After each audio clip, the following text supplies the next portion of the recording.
தேவன் வாழ்க்கையின் சந்தைக்கு திரும்பியுள்ளார்.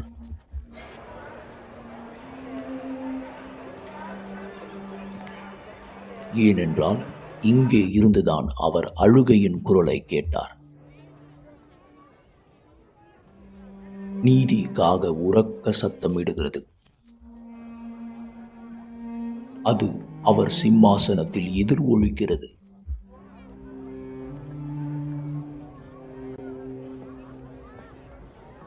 அவர் தேடும் நபர்கள் யார்?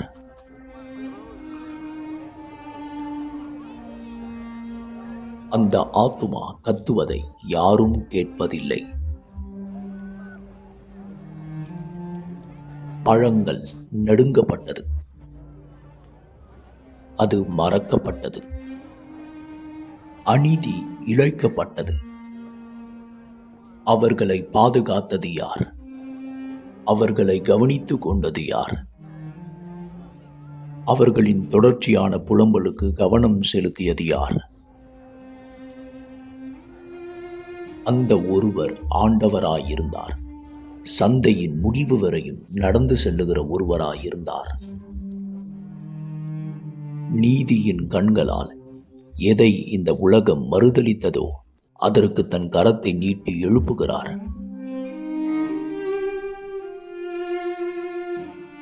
அவர்தான் நமக்கு இந்த கடமையை கற்றுக் கொடுத்தார். நாம் எப்போதும் சோர்ந்து போகாமல் ஜெபிக்க வேண்டும் என்பதை. அவர் ஒரு விதவை பெண்மணியை குறித்து பேசினார். அவளுக்கு வழியும் இல்லை, அவளுக்கு பேரும் இல்லை.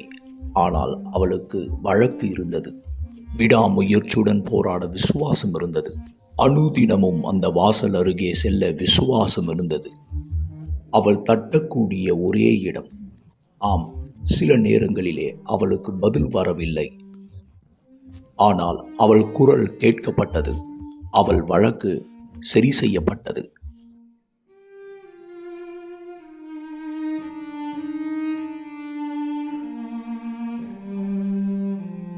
அதே போல் உள்ள குரல்களை தான் அவர் இங்கே கேட்டார்.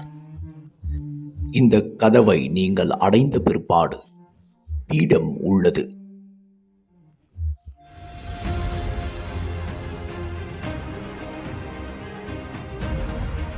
மீண்டும் ஒரு முறையாக நேரம் வந்துவிட்டது. புதிய பழங்களை காட்சிப்படுத்த வேண்டிய நேரம். ஆண்டவரால் சேகரிக்கப்பட்ட மிகவும் சாத்தியமற்ற கதைகளை சந்தையின் முடிவிலே இது வைக்கப்பட்டிருக்கிறது.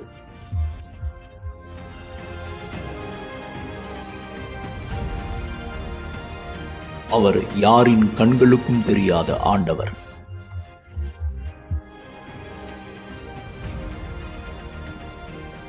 யார் இரவும் பகலும் கூக்குரல் செய்வார்களோ, நியாயமான நீதிபதி தன் சிம்மாசனத்திலிருந்து இறங்கி வருவார்.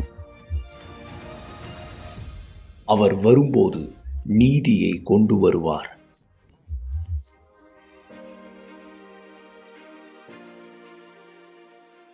வணக்கம் பிரியமானவர்களே, விசுவாசிக்கிற உங்களை தேவன் ஆசீர்வதிக்கட்டும்.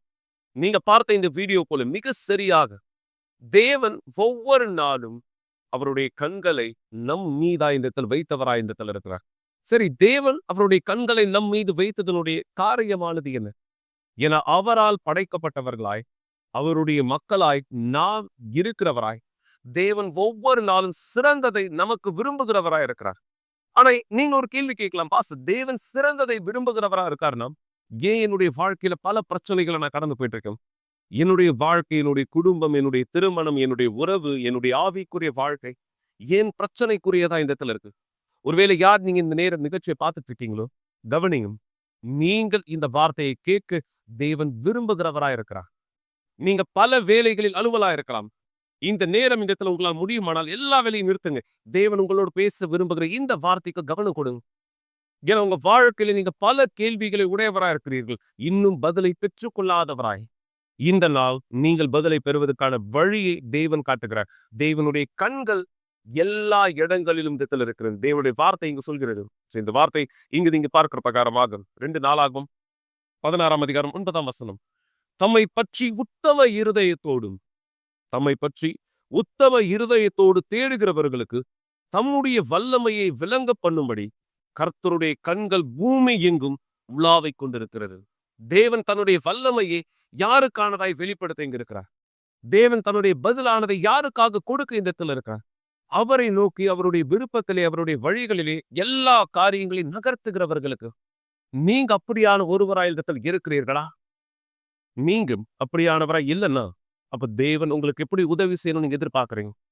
நீங்க உங்களுடைய செயலை செய்யாத பட்சத்திலே பலனானதை நான் பெற வேண்டும் என்று எதிர்பார்ப்பது எப்படி சாத்தியமானது? நான் சொல்ல வர்றது உங்களுக்கு புரியுதுங்களா? உங்க பகுதியை நீங்க செய்யாம தேவன் ஏன் எனக்கு உதவி செய்யல, தேவன் ஏன் எனக்கு வழி கொடுக்கல, தேவன் ஏன் என் வாழ்க்கையை மாத்தல கேள்வி கேட்பது சரியானதா? இதை நீங்க யோசிக்கிற இந்த நேரம் ஒரு அருமையான சாட்சியை நீங்கள் இடத்துல கவனிக்க நான் இடத்துல விரும்புகிறேன். இந்த சாட்சி வெறும் சாட்சியாக மட்டும் இடத்தில் பார்க்காமல் நீங்க யார் இப்படியான பிரச்சனைகளை கடந்து போகிற ஒருவராக இருக்கிறீங்களோ உங்களுடைய பிரச்சனைகளுக்கான தீர்வு என்ன என்பதை புரிந்து கொள்ளக்கூடிய வழியை இந்த சாட்சியிலிருந்து கற்றுக்கொள்ளும்.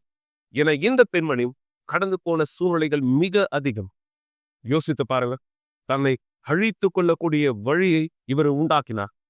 தன்னை இந்த இடத்துல அழித்துக் கொள்ளக்கூடிய வழியிலே தன் மீது இந்த இடத்துல மண்ணெண்ணெய் ஊற்றி இவர் இந்த இடத்துல தற்கொலை செய்து கொள்ள இந்த இடத்துல விரும்பினார். அதற்கான முயற்சியும் எடுத்தார். தேவனுக்கு நன்றி, அது நடக்கல. ஆனா இப்படியான சூழ்நிலையில் இருந்த இவர் ஏன் அந்த முடிவு எடுத்தார்? பிற்பாடு இந்த நேரம் சாட்சி கொடுப்பதற்காக வழி என்னவாக இந்த இடத்தில் மாறியது? தேவன் எப்படி உதவி செய்தார்? சாட்சியை பாருங்கள். பிற்பாடு மீண்டும் நாம் இணைந்திருக்கலாம். நான் தற்கொலை பண்ணிக்கணும்னு யோசிச்சேன். நான் தற்கொலை பண்ணிக்கிட்டா என்னுடைய எல்லா பிரச்சனையும் முடிஞ்சிரும்னு. என்னுடைய பெயர் அமிதா அசோக் சவுன். நான் மும்பையில் தங்கியிருக்கேன். நான் ஆலயத்துக்கு வர்றதுக்கு முன்னாடி என்னுடைய வாழ்க்கை அழிக்கப்பட்டதா இருந்தது. எனக்கும் என்னுடைய கணவருக்கும் தொடர்ந்து சண்டைகள் நடந்துட்டே இருந்தது. எனக்கு நிறைய கடனானது இருந்தது. அது மட்டும் இல்லாம என்னுடைய கணவர் குடிப்பழக்கத்துக்கு அடிமையா இருந்தாரு. என்னுடைய கணவருக்கு வேற ஒருத்தவங்க கூட உறவானது இருந்தது. அதனால நான் ரொம்பவே கஷ்டப்பட்டேன். எனக்குள்ள நான் வெறுமையை உணர்ந்தேன். எனக்கு தற்கொலை பண்ணிக்கணும் போல இருந்தது. நான் தற்கொலை பண்ணிக்கிட்டா என்னுடைய எல்லா பிரச்சனையும் முடிஞ்சிரும். இந்த சண்டை தொடர்ந்து ஒவ்வொரு நாளும் மோசமா மாறிட்டு இருந்தது. நாங்க பதில்களை தேடிட்டு இருந்தோம். எந்த ஒரு வெற்றியும் இல்லாம இந்த சண்டை ஒவ்வொரு நாளும் மோசமானதா மாறிட்டு இருந்தது. எங்களால எதுவுமே செய்ய முடியல. நான் ஆரம்பிச்சேன். பதிலானது நான் தற்கொலை பண்ணிக்கிறது மட்டும்தானு. நான் 3 தடவை தற்கொலை பண்ணிக்க முயற்சி செஞ்சேன். முதல் தடவை நான் விஷத்தை குடிக்கணும்னு முயற்சி செஞ்சேன். 2வது தடவை பல மாத்திரைகளை நான் எடுத்துக்கிட்டேன். 3வது தடவை கிருஷ்ணாயில என் மேலே ஊற்றிக்கிட்டேன் என்னை நான் எரிச்சுக்கிறதுக்காக. ஆனால் இது எதுவுமே வேலை செய்யலை. நான் காப்பாற்றப்பட்டேன். நாங்கள் 2 பேருமே எங்கள் பசங்க முன்னாடி தான் சண்டை போட்டுப்போம். என்னுடைய பொண்ணு இதை பார்த்ததுனால எங்ககிட்ட சரியாக பேசுறது கூட கிடையாது. அவள் இப்படியா உணர்ந்தா? என்னுடைய அம்மாவும் அப்பாவும் எப்பவும் சண்டை போட்டுட்டு தான் இருக்காங்க. மக்கள் எங்களை பார்க்கும்போது எங்களை பார்த்து அவங்க சிரிப்பாங்க. இவங்களுக்கெல்லாம் எதுவும் மாற போகிறது கிடையாது. இவங்க எப்படி இருக்காங்க பாரு, இவங்க வீடு எப்படி இருக்குன்னு பாரு, இவங்களுக்கு போட்டுக்க ஒரு நல்ல துணி கூட இல்லைன்னு இப்படியா மக்கள் என்னை பார்த்து சிரிப்பாங்க.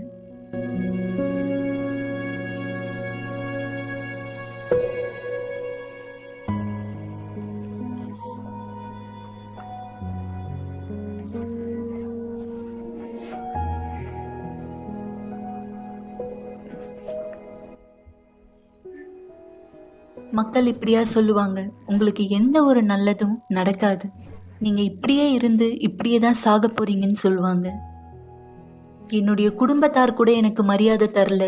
அவங்க என்னை புறக்கணிக்கிறத போல என்னை நடத்தினாங்க. நான் என் குடும்பத்தார் கூட இருக்கிறதுக்கு பதிலாக நான் தனியாவே இருக்கலான்ற மாதிரி உணர்ந்தேன். என்னுடைய வாழ்க்கை சோகத்தால நிரப்பப்பட்டிருந்தது. நான் இப்படியாக யோசிச்சேன், இனி எதுவுமே மாறப்போறது இல்லை, எந்த வெற்றியும் நான் பார்க்க போறது இல்லைன்னு. நான் இப்படியாக யோசிச்சேன், நான் ஒரு ஏழையாவே இருந்து ஏழையாவே சாக போறேன்னு. நான் சந்தோஷமே இல்லாத மாதிரி உணர்ந்தேன். என் கணவர் வீட்டுக்கு வரும்போது என்னை போட்டு அடிக்க ஆரம்பிப்பாரு. அவருடைய வேலையில ஏதாவது பிரச்சனை அப்படின்னா அந்த கோவத்தை எல்லாத்தையுமே என் மேல காட்டிடுவாரு. என்னை அசிங்கமா திட்டுவாரு. நான் இப்படியா உணர்ந்தேன், இனியும் என்னால் இதெல்லாம் ஏத்துக்க முடியாதுன்னு. சில நேரத்தில் அவர் என்னை ரொம்ப அதிகமாக அடிப்பார். அவர் அடிக்கிற அடியில் என்னால் எழுந்துக்க கூட முடியாது, அந்த மாதிரி அடிப்பார். என் கணவருக்கு கல்யாணத்துக்கு முன்னாடியே குடிப்பழக்கமானது இருந்தது. அவர் குடிப்பார். ஆனால் கல்யாணத்துக்கு அப்புறம் அதிகமாக குடிக்க ஆரம்பிச்சிட்டாரு.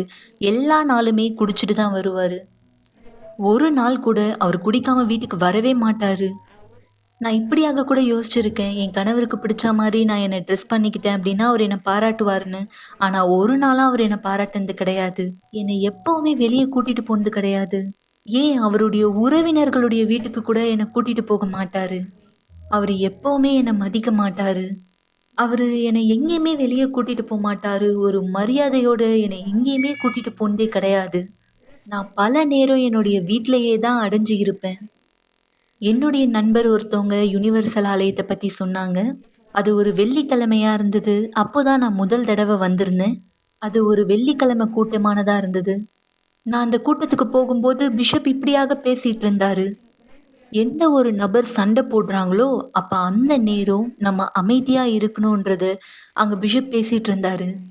இத நான் எனக்கான ஒண்ணா எடுத்துக்கிட்டேன். ஏன்னா, யாராவது என்கிட்ட சண்டை போடுறாங்க அப்படின்னா, நானும் அவங்க கிட்ட திரும்ப சண்டை போடுவேன். நான் இந்த வார்த்தைய கேட்கும்போது நான் சொன்னேன், "இல்ல, நான் தான் மாறணும். நான் தான் முதலாவது மாறணும். நான் சண்டை வரும்போது அமைதியா இருக்கணும்னு" நான் வீட்டுக்கு போனேன்.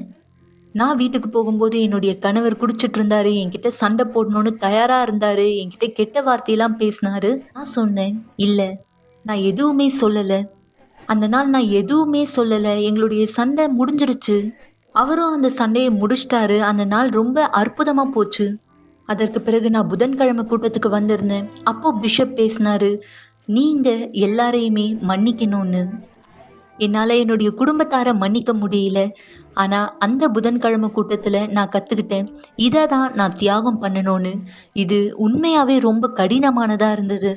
இது எனக்கு ரொம்பவே கடினமான ஒரு தியாகமா இருந்தது. ஏன்னா, என்னால அவங்கள மன்னிக்கவே முடியாம இருந்தது. எப்பலாம் நான் அவங்கள பார்க்குறேனோ, அப்ப நான் அதிகமா கோவப்படுவேன். ஆனா, அந்த நாள் நான் அவங்கள மன்னிச்சேன். நான் சொன்னேன், "தகப்பனே, இது எனக்கு ரொம்பவே கடினமான ஒண்ணு. நான் அவங்கள மன்னிக்கிறது. ஆனா, நான் உங்களுக்காக தாகமா இருக்கேன். நான் புரிஞ்சுக்கிறேன். மன்னிப்பு எனக்கு தேவைன்னு." அந்த நாள் நான் அவங்கள மன்னிச்சேன்.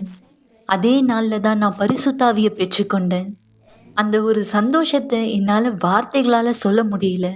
அது என்னன்றத என்னால சொல்ல முடியல.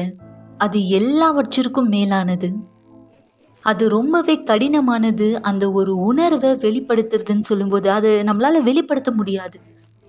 நான் பல நாள் எனக்குள்ள ஒரு வெறுமைய உணர்ந்தேன். வெறுமையா இருந்தேன். ஆனா எப்ப பரிசுத்த ஆவி எனக்குள்ள வந்தாரோ, எனக்குள்ள ஒரு சந்தோஷம், சமாதானம் இருந்தது.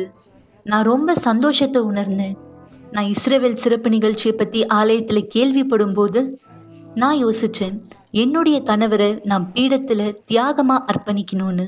நான் மாறிட்டேன். ஆனா என்னுடைய கணவர் இன்னமும் அதே போல தான் இருக்காரு. அதனால இந்த சிறப்பு நிகழ்ச்சியில நான் என்னுடைய கணவர பீடத்துல அர்ப்பணிச்சேன்.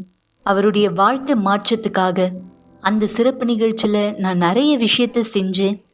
நான் என்னுடைய கணவருக்காக சொன்னேன், "ஆண்டவரே, நானும் என் கணவரும் சேர்ந்து வருவோம். எங்களுடைய தியாகத்த இந்த பீடத்தின் மேல வைக்கிறதுக்காகன்னு." யாருமே எங்ககிட்ட இப்படியாக சொல்லல.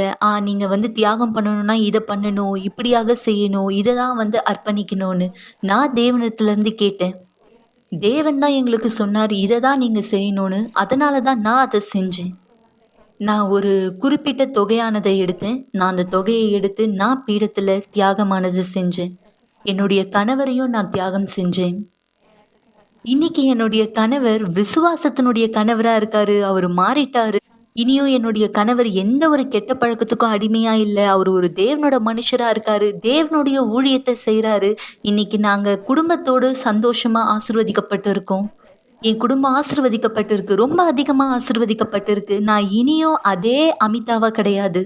என் கணவரும் முன்பிருந்த கணவர போல கிடையாது. அவரு இன்னைக்கு என்ன அதிகமா நேசிக்கிறாரு. நாங்க இன்னைக்கு இங்க இருக்கோம். நாங்க 2 பேருமே தேவனுடைய ஊழியத்த செய்யறதுக்காக, 2 பேருமே பாத்துக்கிறதுக்காக, தேவன் தான் எங்களுடைய வாழ்க்கையில முதலாவதா இருக்காரு.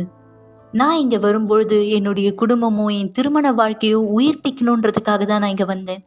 ஆனா நான் யுனிவர்சல் ஆலயத்திற்கு வரும்பொழுது நான் உண்மைய கற்றுக்கொண்டேன். இன்னைக்கு பரிசுத்தாவி மட்டும்தான் எல்லாத்த விட சிறந்தது. எல்லாவற்றிற்கும் மேலானது. அத தவிர வேற எதுவுமே கிடையாது.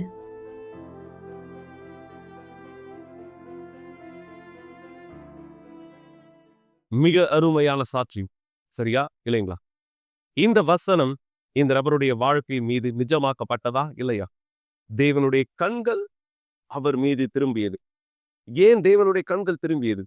உத்தம இருதயத்தோடு தன்னை குறித்து இந்த இடத்துல விசுவாசித்து தேவன் வழிகளை கீழ்ப்படுகிறவராய் யார் ஒருவர் இருக்கிறார்களோ, மக்களே, உங்க பிரச்சனை என்னன்னு தெரியாது, உங்களுடைய கடினம் என்னன்னு தெரியாது. ஒருவேளை இந்த நேரம் நீங்க ஜாய் டிவி வழியா இந்த இடத்துல என்ன பார்த்துட்டு இருக்கலாம், ஃபேஸ்புக் வழியா என்ன பார்த்துட்டு இருக்கலாம், யூடியூப் சேனல் வழியா என்ன பார்த்துட்டு இருக்கலாம், அல்லது வேறு எந்த விசுவாசத்தின் வழியிலே நீங்கள் இந்த இடத்துல இந்த ப்ரோக்ராமை பார்க்கறதுக்கான வழியை நீங்க பெற்றவரா இருக்கிறீர்களோ, நீங்கள் இதை பார்ப்பது தற்செயலாக இருப்பதற்கல்ல. உங்க வாழ்க்கை தேவன் மாற்ற விரும்புகிறார். நீங்க அழுதது போதும், வலியின் வேதனையிலே வாழ்ந்தது போதும், உங்களுடைய கடினத்திலே நீங்கள் இந்த தவிப்பின் நிலையிலே இருந்தது போதும் என தேவன் அவருடைய வார்த்தையை உங்கள் மீது நிஜமாக்க விரும்புகிறார். ஆனா தேவன் விரும்புறதுனால மட்டும் இது நடைபெறுவது கிடையாது. தேவன் இந்த விருப்பத்தை உங்களுடைய வாழ்க்கையில் நிஜமாக்க வேண்டுமேயானால் முதல் படி உங்களுடையது. ஏன் பாஸ்டர் நான் முதல் படி எடுத்து வைக்கணும்? தேவன் எனக்கு உதவி செய்ய மாட்டாரா? தேவன் எனக்கு மாற்றிருக்கணும். தேவன் தன்னுடைய பகுதியை செய்திருக்கிறார்.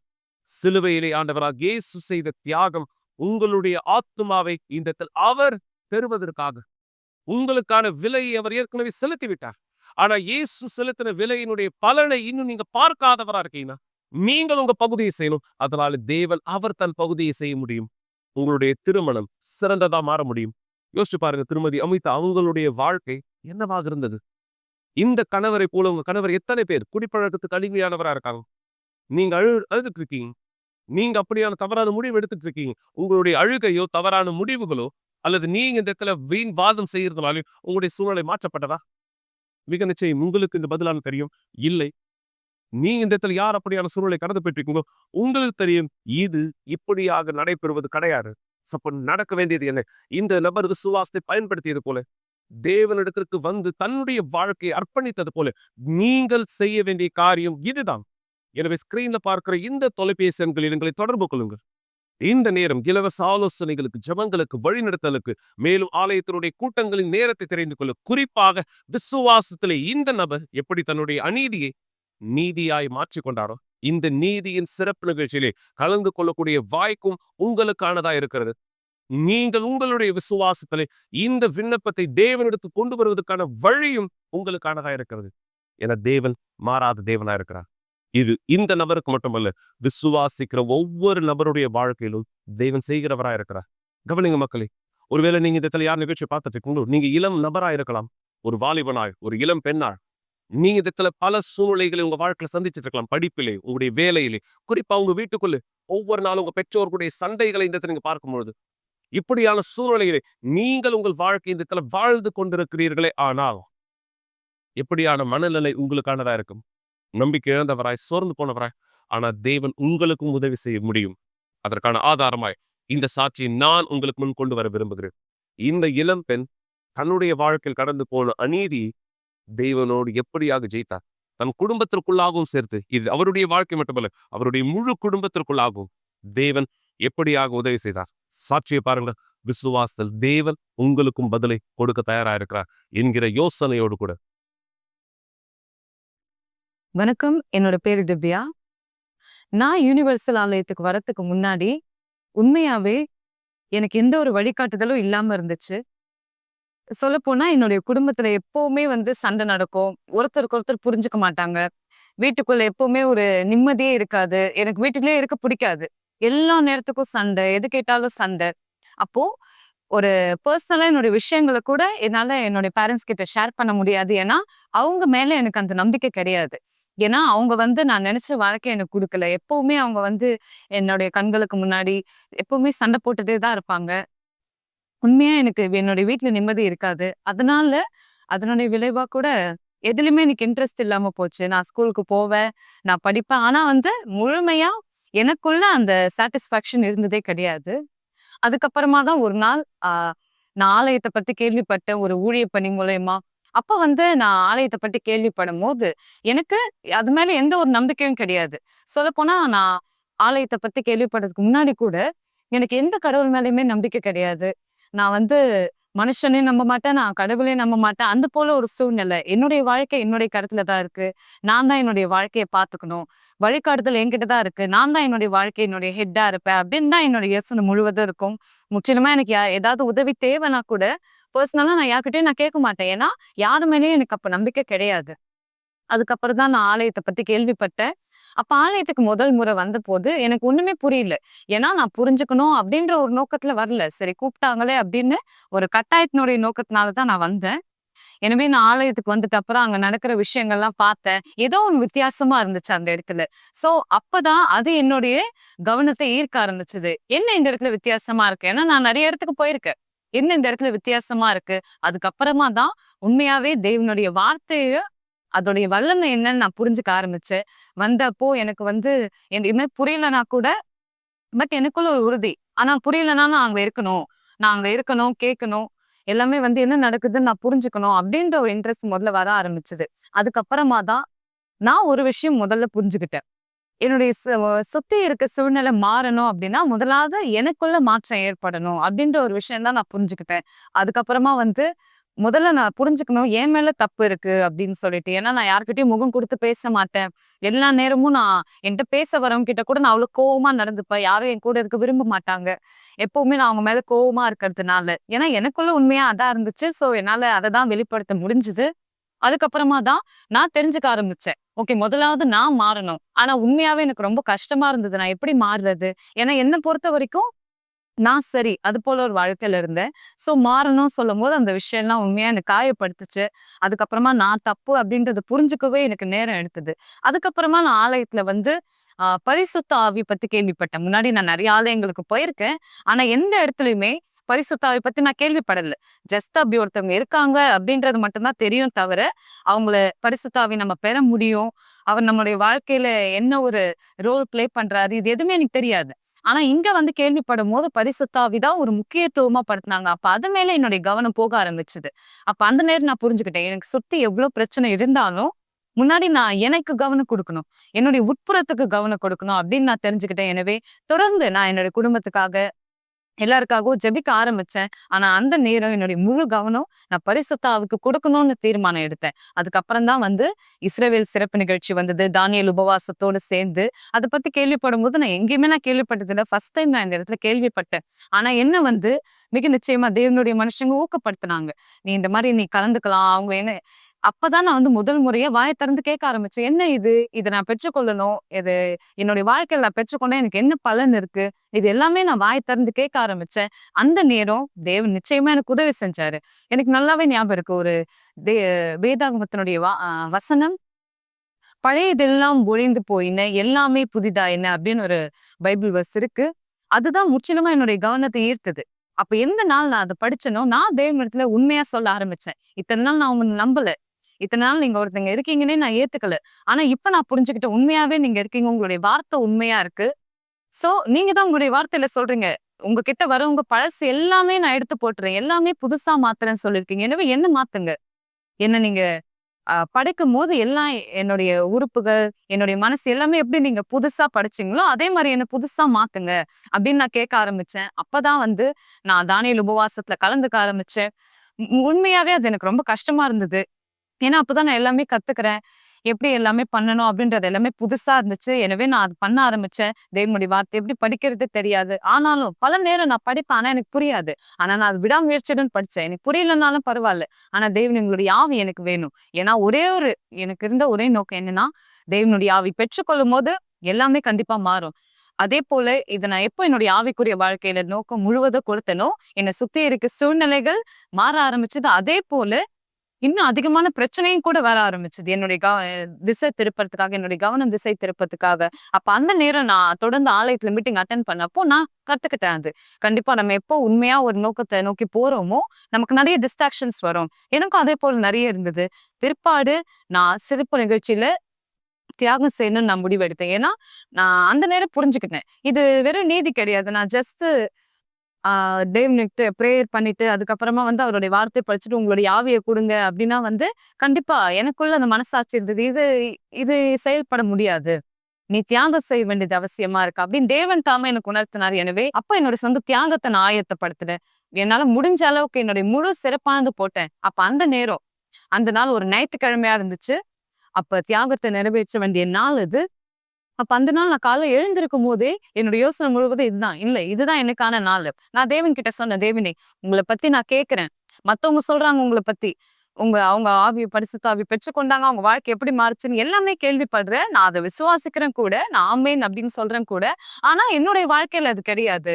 நான் மத்தவங்க சொல்லி, "ஓ! அப்படியா?" அப்படின்னு கேட்க விரும்பல. ஆனா உண்மையாவே உங்க கூட தனிப்பட்ட உறவு எனக்கு வேணும். பல விஷயம் தேவன் எது தப்புன்னு உணர்த்துறாரோ, நான் அத மாத்திக்கிறேன். அப்ப மிக நிச்சயமா அவருடைய ஆவி எனக்கு வரணும்ல. அப்போ நான் தேவனிடத்துல இதுதான் கேட்டேன். தேவனே, இப்ப என்னோட வாழ்க்கைக்காக நீங்க என்ன வச்சிருக்கீங்க? உண்மையா நான் அப்படிதான் பேசினேன் தேவன்கிட்ட. இது ரொம்ப கஷ்டமான விஷயம் கிடையாது. நான் என்ன முழுசா அர்ப்பணிக்கிறேன். எனக்கு உங்களுடைய ஆவிய குடுங்க. அதுதான் உங்களுடைய முழுமையா இருக்கு. அப்ப அந்த நாள் எனக்குள்ள உறுதி கிடைச்சது. அதுதான் அந்த நாள் தான் எனக்கு பரிசுத்த ஆவியானவர் அபிஷேகமும் கிடைச்சாரு. அதுக்கு பிற்பாடு நான் தெரிஞ்சுக்கிட்ட ஒரே விஷயம், முழு கவனமும் நம்ம தேவன் மேல குடுக்கும்போது, எந்த எந்த விஷயத்துலனாலும் நம்ம முழு ஃபோக்கஸ் நம்ம குடுக்கும்போது, கண்டிப்பா தேவன் மீது எல்லாத்தையுமே பார்த்துப்பாரு. அப்ப அதுக்கப்புறம் தான் தொடர்ந்து பரிசுத்த ஆவி கிடைச்ச உறுதியோடு நான் என்னுடைய குடும்பத்துக்காக ஜெபிக்க ஆரம்பிச்சேன். என் குடும்பம் இப்போ என்னுடைய அம்மா, என்னுடைய அப்பா, என்னுடைய அக்கா எல்லாருமே ஆலயத்துல இருக்காங்க. ஓகே.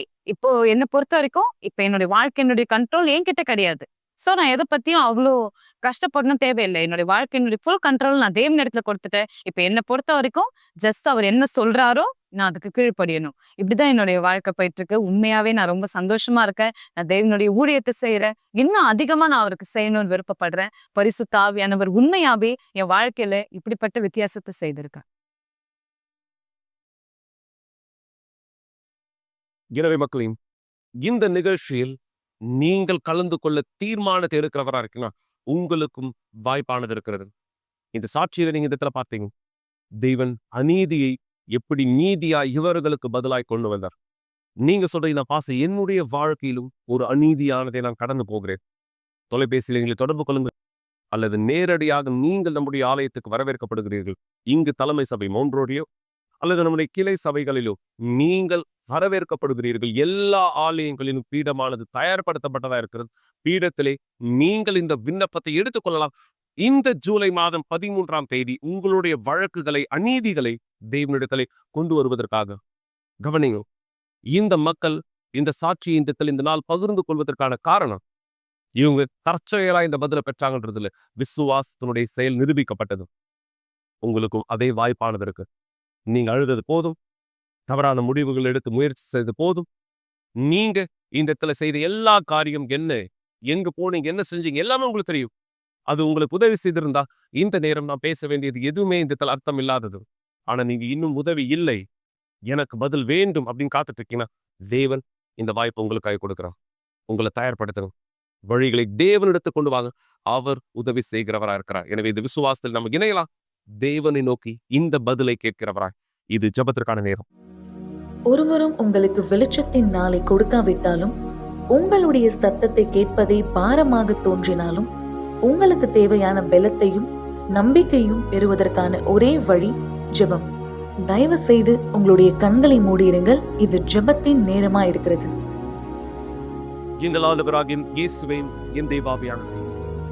இதோ இந்த நேரம் இந்த மக்கள் யாரெல்லாம் தன்னுடைய வாழ்க்கை மீது இந்த அநீதிகளை கடந்து போவதை இந்த உணர்கிறார்கள், இந்த பிரச்சனையை, வலியை, வேதனையை கடந்து போவதை இந்த உணர்கிறார்கள். தேவனை இவர்கள் எடுத்து வைக்க வேண்டிய படி இப்பொழுது என்னதென்று தெரியும். என்றால் ஒருவருக்கு இந்த நீதி செய்யப்பட்டதனால அதே நீதி மற்றவர்களுக்கும் இந்த செய்யப்படுவதற்கான கதவு திறக்கப்படுகிறது. இந்த நபர்கள் தங்களுடைய குடும்பத்திற்குள்ளாக, தங்களுடைய ஆவிக்குரிய வாழ்க்கைக்குள்ளாக, தன்னுடைய வழிகளின் ஒவ்வொரு காரியத்திலும் பதிலை இந்த பார்க்க முடிந்ததே. ஆனால் இப்பொழுது தேவனை ஆண்டவராகிய இயேசுவே, இவர்களையும் நீர் அதே விதத்தில் ஆசீர்வதிக்க தயாராக இருக்கிறீர். இன்னும் மற்ற காரியங்களையும் கூட சேர்ந்து இவர்கள் இளம் வாலிபர்களா இருக்கலாம், பிள்ளைகளா இருக்கலாம், மனைவியாக இருக்கலாம், கணவனா இருக்கலாம், யாராய் வேண்டுமானாலும் இருக்கலாம்.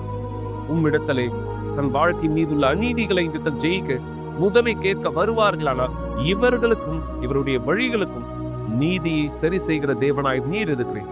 எனவே வருத்தத்தோடும் பாரத்தோடும் கவலைகளோடும் இருக்கிற இந்த உதவி செய்கிறார்கள். உங்களுடைய வழிகளை இவர்களது வாழ்க்கை மீது வெளிப்படுத்த இந்த நேரம் இந்த எளிமையான சுபத்திலிருந்து பலனை கேட்கிறேன் தேவன். மேலும் இவருடைய கரங்களில் வைத்திருக்கிற தண்ணீரோ இந்த தேவனை விசுவாசத்தோடு இவர் ஆசீர்வதிக்க முடியாது, மாற்றத்தை கொடுக்க முடியாது கேட்கிற எந்த காரியமா இந்த இருந்தாலும் அதிலே நீர் உங்களுடைய நீதியை சரி செய்ய கேட்கிறேன். இந்த நபரை ஆசீர்வதிக்கிறேன், உன் கைகளில் ஒப்படைக்கிறேன். எங்கள் தேவனும் சர்வ வல்லவருமாய் இருக்கிற ஆண்டவராகிய இயேசு கிறிஸ்துவின் பெயரால் பரிசுத்த ஆவியானவரே, ஆமென். ஆமென். தேவன் உங்களோடு இருக்கிறார். உங்களுடைய வாழ்க்கை வழிகள் தேவனோடு நகர்த்தப்படட்டும். விசுவாசத்தில் தொடர்ந்து இணைந்தவராக இருந்தால் நேரடியாக ஆலயத்தின் கூட்டத்தில் கலந்து கொள்ள விரும்புகிறவர்கள் வரவேற்கப்படுகிறீர்கள்.